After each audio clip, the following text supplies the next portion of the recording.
Du mois s'appelle Yann Bucois. Pour les Français, c'est un nom qui n'est peut-être pas très connu, mais en Belgique, croyez-moi, beaucoup de gens, surtout parmi les intellectuels, connaissent Yann Bucois.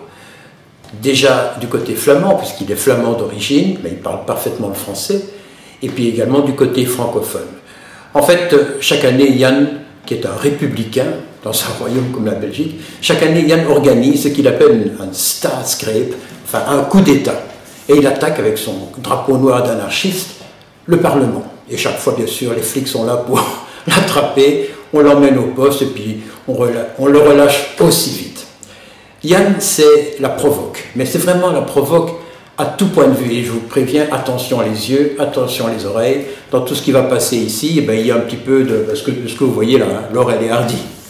Que ce soit des films, qui sont des films cultes, de la peinture, des BD, vous allez voir, ou même des livres, chaque fois, Yann va essayer de choquer. Et il expliquera après pourquoi, parce que Yann est tout sauf, j'allais dire un imbécile, croyez-moi, c'est quelqu'un d'extrêmement cultivé. Et Yann a un café qui s'appelle le Dollemol, c'est-à-dire la taupe enragée en flamand, dans lequel se réunissent régulièrement les anarchistes et puis les gens d'extrême gauche, mais également tous les intellectuels, qu'ils soient flamands ou francophones, et ça se trouve à 2 pas de la grande place de Bruxelles, donc c'est vraiment central. On s'est dit, ben, on va y aller, on va aller faire un petit tour là, et on va discuter avec Yann, avec qui on a pris d'ailleurs rendez-vous. On va au Dollemol? Ben ouais, tu me suis, on y va. Ah ben, je te suis, vas-y.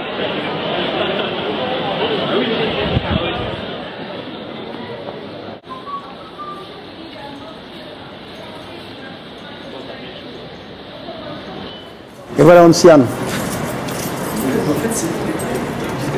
On est un peu trop tôt, hein, Yann. Quoi? On est arrivé un peu trop tôt. Ah, 2 heures, c'est 2 heures. 2 heures, c'est 2 heures, t'as raison. Ouais.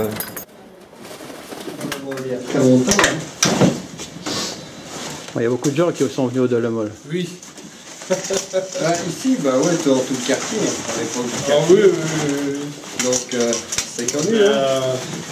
Florio, le Starship, de Malcolm, un peu. la Casa Philippe.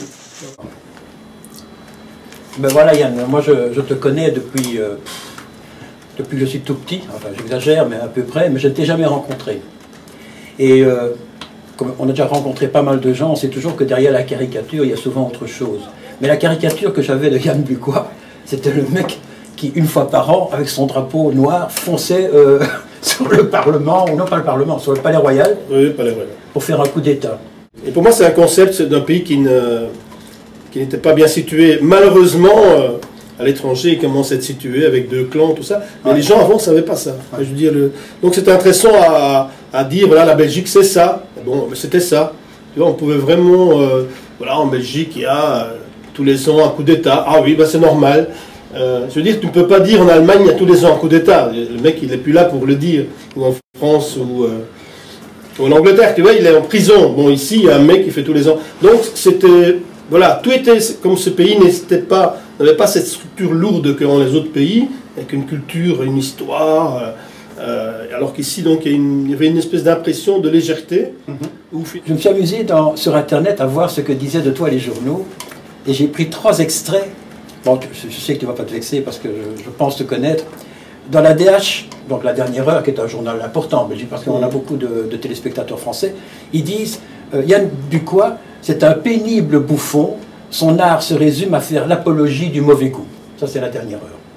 La Libre Belgique, qui est un autre journal francophone important en Belgique, hein, bien situé, elle dit il est sans doute difficile, sinon impossible, de dénicher aujourd'hui un personnage public aussi vulgaire, aussi bête, aussi creux que Yann Bucois. Et dans Le Soir, ils disent, ça c'est déjà quelque part mieux, c'est un intelligent pervers. Moi c'est ce qui m'intéresse, c'est ce qu'il y a derrière évidemment, parce que ce qu'il y a devant on le connaît, ça c'est la bouffonnerie, etc.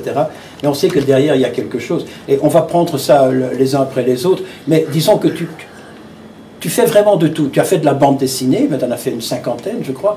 Tu es réalisateur de cinéma, et donc tu as fait des films, cultes même d'une certaine manière. Tu es directeur de musée éphémère, hein, parce que tu as fait le musée du slip. Tu nous montreras peut-être dans un instant. Il est toujours là. Il est toujours là, bon. musée de la femme. Le musée de la femme avec des femmes à poil qui...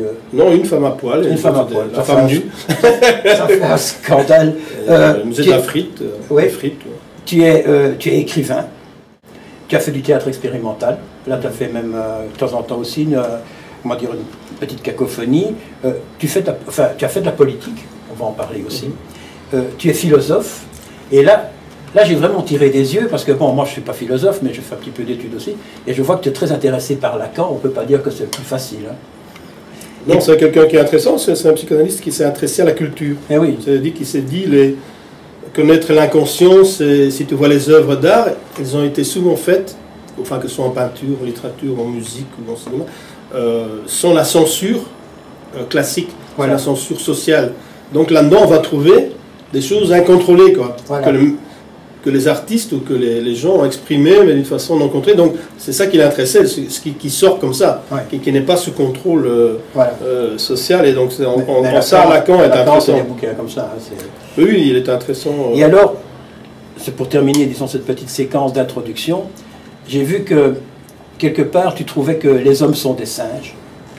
Et certains ont dit... Alors, je ne trouve pas que ce sont des singes, en fait. Ce sont partie de cette famille. Ça fait des primates. Et alors, quelqu'un a dit, oui, c'est vrai, Yann Bucois, c'est de la philosophie, mais c'est de la philo du cacaboudin. Ça, j'ai remarqué aussi en passant. Oui, ben... Bon, on peut en reparler. Si on veut. Et alors, c'est un iconoclaste, alors ça c'est sûr et certain, puisque tu fais partie de la brigade pâtissière. Donc le mois dernier, on a fait une séquence avec Noël Godin, et puis il y a des séquences dans lesquelles tu participais, où toi-même tu mettais des tartes dans la tête des... Parce que parfois Noël est très vite mis sur le côté, ils le reconnaissent, donc après, mais il y en a toujours des autres, et ça ils ne savent pas quoi. Enfin, donc tu fais partie des attentats contre les pompeux cornichons. Remplaçant. Ouais, voilà.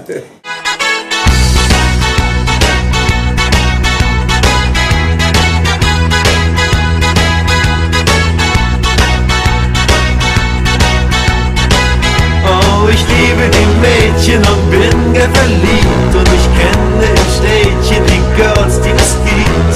Gefällt mir mal eine, dann find ich sie nett, aber noch hab ich keine, wie ich sie gern hätt. Ein Mädchen für immer, für alle Zeiten und nicht nur für heute, das wünsche ich mir.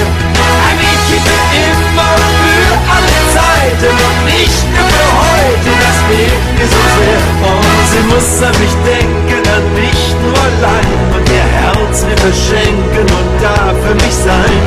Muss Liebe mir geben und alles verstehen und dann werde ich ein Leben lang nicht von ihr gehen.